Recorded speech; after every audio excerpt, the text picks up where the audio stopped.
haunted by his past, Tommy Jarvis, who as a child killed Jason Voorhees, wonders if the serial killer is connected to a series of brutal murders occurring in and around the secluded halfway house where he now lives.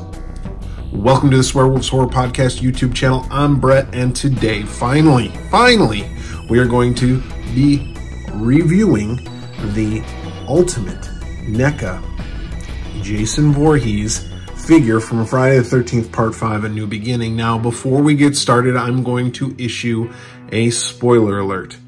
If you do not want to have the movie spoiled, if you have not seen Friday the 13th Part 5, although it came out in 1985-ish, I would suggest you stop this video, go watch the movie, come back, and then we can continue the video. So in 3, 2, 1, you've been warned. Friday the 13th Part 5 picks up a little bit after Friday the 13th Part 4 ended.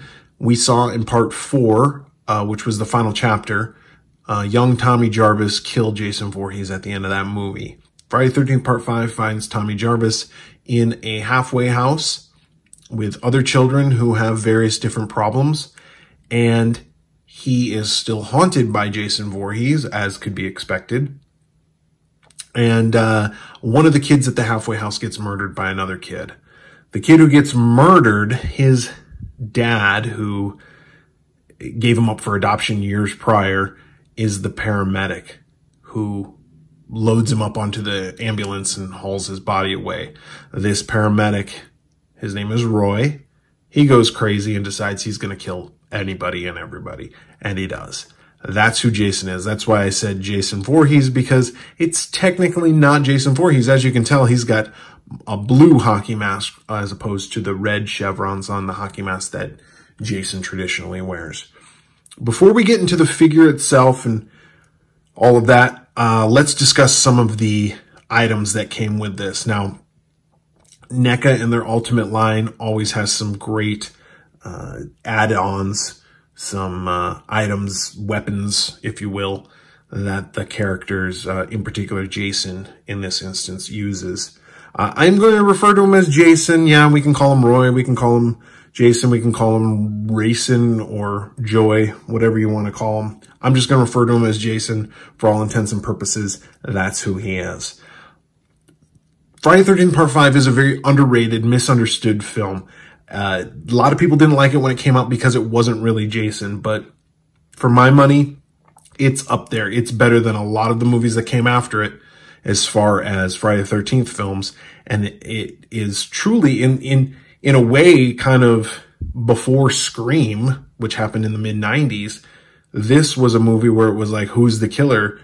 If they would have done it a little bit different, it probably would have been a lot more successful, but it's a good movie, and I suggest if you haven't seen it for a while, or if you've never seen it, go watch it.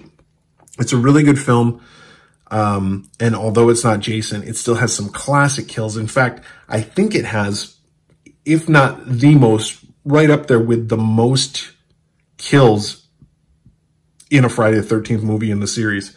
So let's talk about some of the accessories he comes with. Of course, Neca always gives us some extra hands.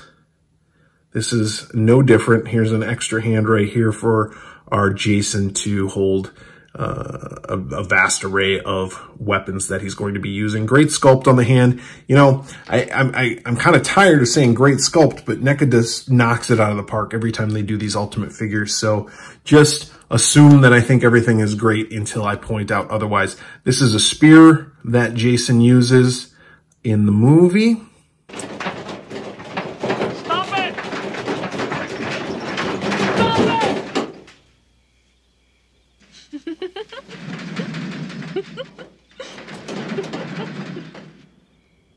You're gonna get it. Oh, lighten up, demon. You'll feel a lot better after you. I feel a lot better when I'm out of here. Box is gross. Well, you better watch out for the snake that's gonna crawl up that crapper and bite your ass. Ooh, baby. Hey, baby. Hey, baby. Ooh, baby. Ooh, baby. Ooh, baby. Ooh, baby. Ooh, baby. Hey, baby. Hey, baby.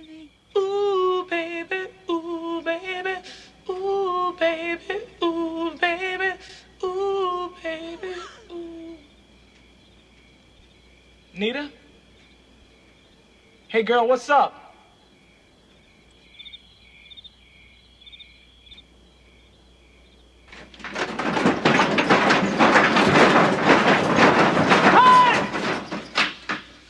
Okay.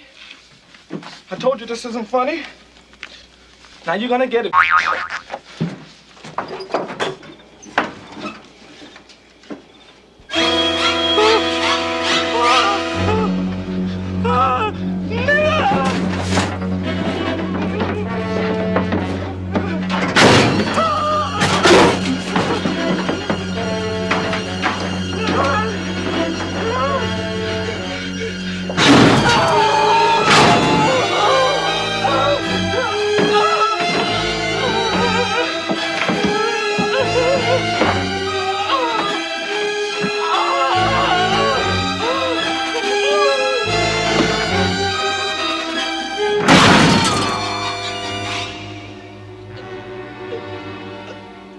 Very good.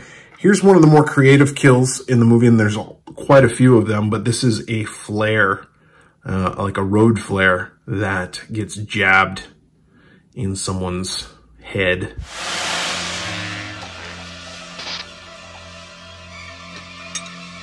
What are you doing, douchebag? Enough already, you could stop. Would you cut it out? Pete!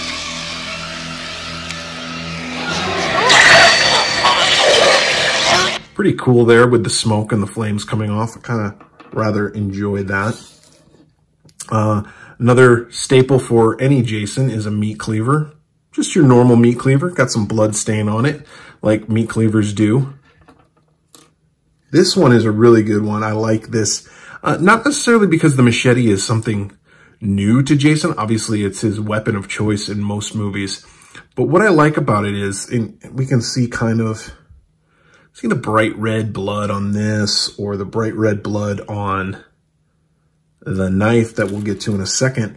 This blood is more of a dark, got that blackish tinge to it, kind of like real blood, like maroon almost, stained, old coagulated blood. I really like that on this weapon here.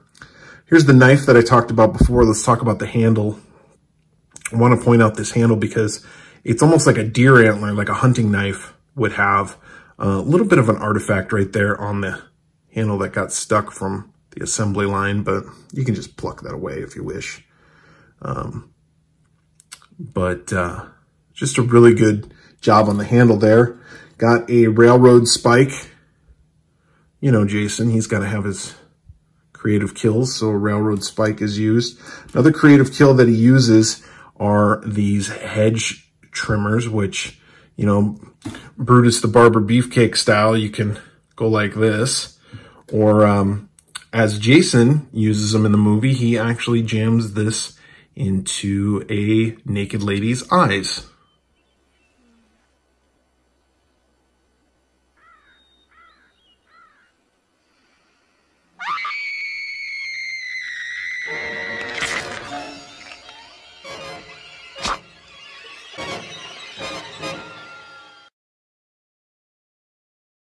Finally, we have here one of the more creative and more memorable kills is the naked lady I was talking about. Her boyfriend runs off to do whatever, you know, in the woods, and he gets caught, and he gets this leather strap wrapped around his head right about his eye level.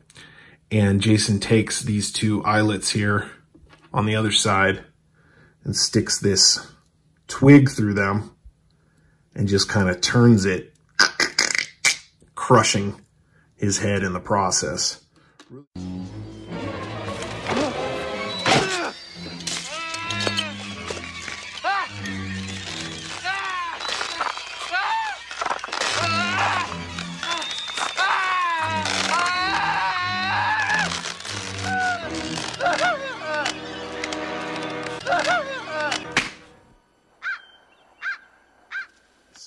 Really good job on that. Now, in the movie, you know, although there's all these kills, these gruesome kills, the hedge trimmers through the eyes, the leather strap across the face, the flare, all of this stuff, it's actually not as gory as one might think from a Friday the 13th perspective. My understanding is that a lot of that had to be cut out for the MPAA ratings. It does happen. Would like to see a director's cut someday if they have that. I think the fans would really like that. But of course, we know, and this kind of leads me into my next point, this is probably the last Jason figure we're going to get for a while. Friday the 13th has been emboldened in a legal battle over the past year or so, maybe 2 years now, where all licenses had to stop until the legal issues get resolved.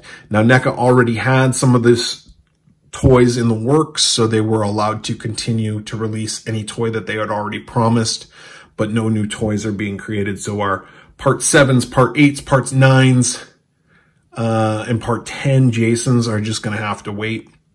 We're not going to see any ultimate versions of those figures for a while. What I would like, and it kind of goes back to this, I would like to display my figures with some victims. And I thought it would be kind of cool if Neca just created like a victim line, like just a generic victim line, like, you know, party goer or camper, you know, couple. And you could just have like a boy and a girl or a man and a woman, or individually, you could just sell them as victims. So you could, like, you know, have Jason stabbing one or wrap this around one of their heads or however you wanted to display them. I think that in lieu of not having this Friday the 13th license anymore, they could just generically come out with some, you know, victims, or they could come out with a final girl line, you know, not being able to use Friday the 13th, the name, a way around that might be to say, hey, we're just going to have a final girl line and just base them off of the actors or the actresses, rather, that played those characters. I'd love to see Ginny, Amy Steele from Part 2, or you could have Annie from Part 1 or Christy from Part 3. You know, you could have a whole line of, you could have a little Corey Feldman, Tommy Jarvis, if you will, and they could just be marketed as those actors or actresses, and called the final girls or the final, you know, heroes or whatever line. So Neca, if you're listening, which I don't think you are, there's an idea free of charge. Let's talk about the figure a little bit. Jason Voorhees, unlike Part 3 and 4, where Jason had more of like a khaki pant and a kind of greenish button-up shirt, this Jason, whom we know as Roy, has more of what Michael Myers has, as far as, look at how tall Michael is compared to him. I thought Jason was a lot bigger. Well, I guess this is Roy, so he's smaller. But he more of has a jumpsuit like Michael Myers does right there. That was the Ultimate Part 2 Michael Myers that I did a review on prior that you can find on our channel. So he does have some blood stains. Pretty, you know, typical, you know, sculpt as far as that goes. I mean, it looks really similar to what we get with our Michael Myers. There's a various difference. Obviously, the color's different, the collar's different. So it is slightly different, but it is a jumpsuit. The hands, of course, I always look at the hands. You know, when you look at somebody's drawings or pictures, hands are always some of the more difficult things to sculpt or draw. So looking at these, I like to see the detail in those, which is really nice. Obviously, you got the blood here. A couple of wounds that Roy got. The boots. I like the way they aged this with the dirt and all the crevices and everything. And there's the backside. And then, of course, there's the back of Jason's head, which you notice is a little bit different. We'll get to that in a second. There's the mask, the blue chevron mask.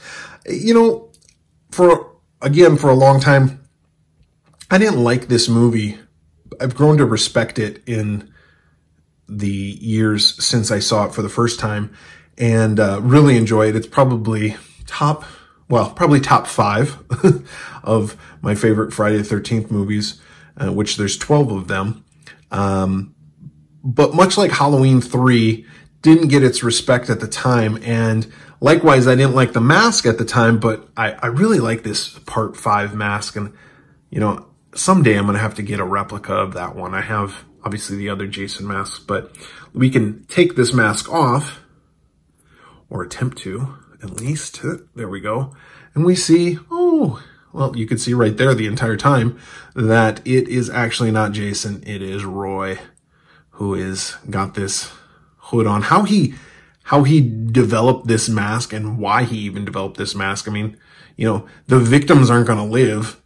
You know, they're dead. So there's nobody that's going to say, oh, Jason. I guess maybe he wore it just in case someone escaped, or he just went cuckoo himself. But how he got this mask to play Jason and why is kind of beyond me. Like, just a copycat killer. It's kind of a weird scenario, but cool nonetheless. I like having the mask on him though. You can probably pose him without the mask, but having the mask on him, having him hold one of the weapons would probably be the way that I would go about presenting this figure when I do display it. But there you have it. There's the Friday the 13th Part 5, A New Beginning, NECA Ultimate Jason / Roy figure from said movie. But, you know, if you have any suggestions for upcoming figures that you would like to see me review, please leave a comment down below. If you have any thoughts on Friday the 13th Part 5, and if you like it or if you don't like it, leave some comments down below. I'd love to hear from anybody who watches this video. And you can always check out the podcast that I do with two of my friends, Alan and David. We are the Swearwolves. You can look us up at theswearwolves.com, or you can listen to us on wherever you listen to podcasts, whether it be iTunes, Stitcher, Spotify, wherever. Just search for the Swearwolves. So for the Swearwolves this week, I'm Brett, or am I Roy? Dun, dun, dun.